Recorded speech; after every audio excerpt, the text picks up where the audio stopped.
photography books. I think for me this was quite an oversight starting out, because I believe that photography is something that you're born with, or like a talent, but I realized that photography is something that is taught in art school, and people actually do pay to be taught photography, and you can actually teach yourself. You can't teach yourself you can't teach yourself photography. So you should actually read photography books and teach yourself composition, teach yourself exposure, teach yourself lighting, for example. You should actually teach yourself these things might come natural to some people, but that is just leaving it to chance. But for you to actually start making this thing a progressive issue, you should actually start teaching yourself, because once you actually start reading these books, as I have tried, is that you actually realize that most of these things are really sound advice, and you can actually start developing this skill, or developing this skill set as a photographer, and this will actually hugely improve your work. So the fourth is that you should read photography books, and the beauty about it is that we are living in an information era, or an information age. So you have this disposal of immeasurable amounts of resources when it comes to photography online. So you should just go online, read these books, and I have gone through a lot of these books, despite the fact that they are really big books, but they really have an impact on your journey as a photographer. So read photography books.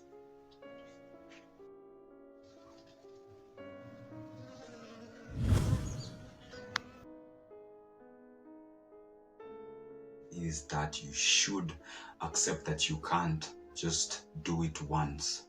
You can't do it right once. And what I mean by that is that you can't just take out your camera or your smartphone and just take a picture.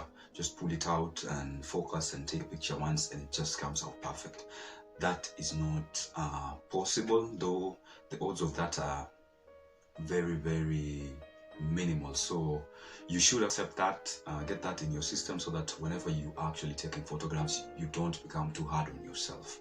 And you should actually know that most of the images or the photographs that you actually see in social media accounts for expert photographers are actually doctored. They're not raw images. So you should actually accept that and try to make as much mistakes as you possibly can. That is what I actually liberated me, because I do actually do that, and I do actually take photographs with the intent of actually making mistakes, because you are prone to these mistakes equally. You're also human, and so how to go around this? You should take more images. You should take more photographs.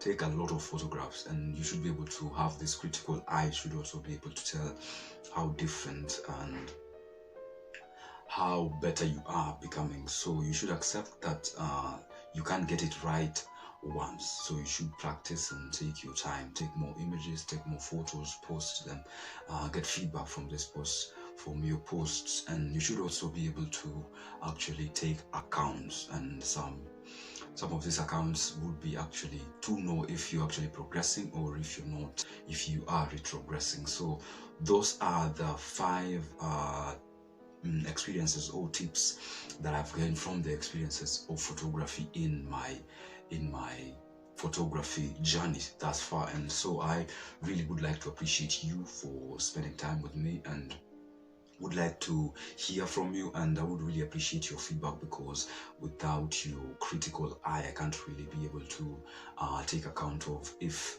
I am really progressing as a photographer or as a videographer.